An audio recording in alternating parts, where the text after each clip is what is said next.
निर्जला एकादशी व्रत की कथा इस प्रकार है।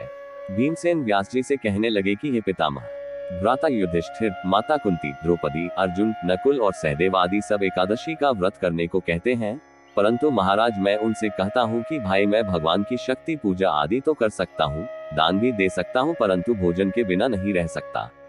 इस पर व्यास जी कहने लगे कि हे भीमसेन, यदि तुम नरक को बुरा और स्वर्ग को अच्छा समझते हो तो प्रति मास की दोनों एकादशियों को अन्न मत खाया करो।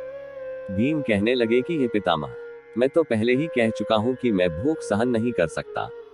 यदि वर्ष भर में कोई एक ही व्रत हो तो वह मैं रख सकता हूँ, क्योंकि मेरे पेट में वृक नाम वाली अग्नि है, सो मैं भोजन किए बिना नहीं रह सकता। भोजन करने से वह शांत रहती है, इसलिए पूरा उपवास तो क्या एक समय भी बिना भोजन किए रहना कठिन है।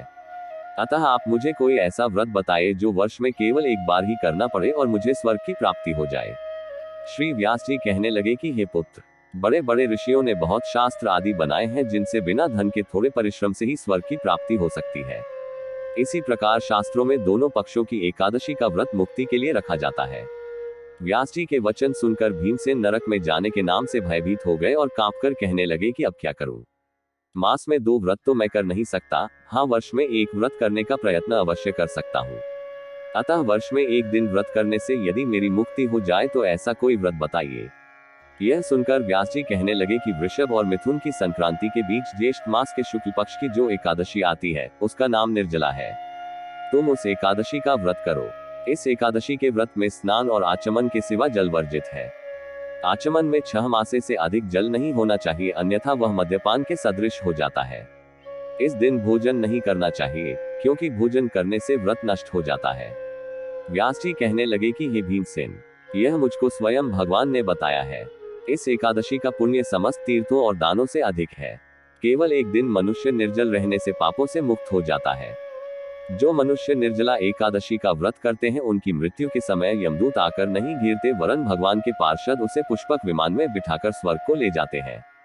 अतः संसार में सबसे श्रेष्ठ निर्जला एकादशी का व्रत है, इसलिए यत्न के साथ इस व्रत को करना चाहिए।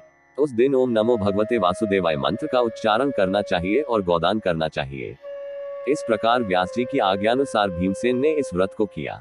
इसलिए इस एकादशी को भीमसेनी या पांडव एकादशी भी कहते हैं। निर्जला व्रत करने से पूर्व भगवान से प्रार्थना करें कि हे भगवान, आज मैं निर्जला व्रत करता हूँ, दूसरे दिन भोजन करूंगा।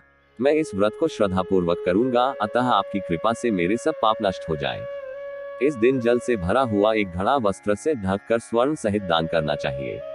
यदि एकादशी को सूर्योदय से लेकर द्वादशी के सूर्योदय तक जल ग्रहण न करे तो उसे सारी एकादशियों के व्रत का फल प्राप्त होता है। द्वादशी को सूर्योदय से पहले उठकर स्नान आदि करके ब्राह्मणों का दान आदि देना चाहिए। इसके पश्चात भूखे और सत्पात्र ब्राह्मण को भोजन कराकर फिर आप भोजन कर लेना चाहिए। इसका फल पूरे 1 वर्ष की संपूर्ण एकादशियों के बराबर होता है। व्यास जी कहने लगे कि हे भीमसेन, यह मुझको स्वयं भगवान ने बताया है। इस एकादशी का पुण्य समस्त तीर्थों और दानों से अधिक है। केवल एक दिन मनुष्य निर्जल रहने से पापों से मुक्त हो जाता है। जो मनुष्य निर्जला एकादशी का व्रत करते हैं उनकी मृत्यु के समय यमदूत आकर नहीं घेरते, वरन भगवान के पार्षद उसे पुष्पक विमान में बिठाकर स्वर्ग को ले जाते हैं। अतः संसार में सबसे श्रेष्ठ निर्जला एकादशी का व्रत है, इसलिए यत्न के साथ इस व्रत को करना चाहिए।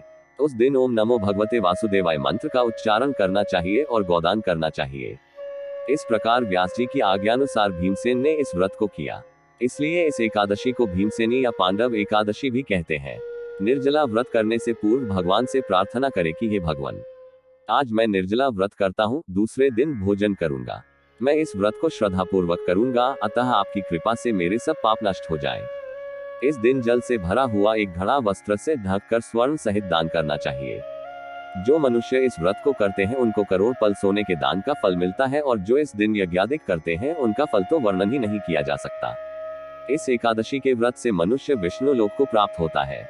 जो मनुष्य इस दिन अन्न खाते हैं वे चांडाल के समान हैं। वे अंत में नरक में जाते हैं। जिसने निर्जला एकादशी का व्रत किया है वह चाहे ब्रह्म हत्यारा हो, मद्यपान करता हो, चोरी की हो या गुरु के साथ द्वेष किया हो, मगर इस व्रत के प्रभाव से स्वर्ग जाता है। हे कुति पुत्र, जो पुरुष या स्त्री श्रद्धापूर्वक इस व्रत को करते हैं उन्हें अग्रलिखित कर्म करने चाहिए। प्रथम भगवान का पूजन, फिर गोदान, ब्राह्मणों को मिष्ठान व दक्षिणा देनी चाहिए तथा जल से भरे कलश का दान अवश्य करना चाहिए। निर्जला के दिन अन्न, वस्त्र, उपाहन, जूती आदि का दान भी करना चाहिए।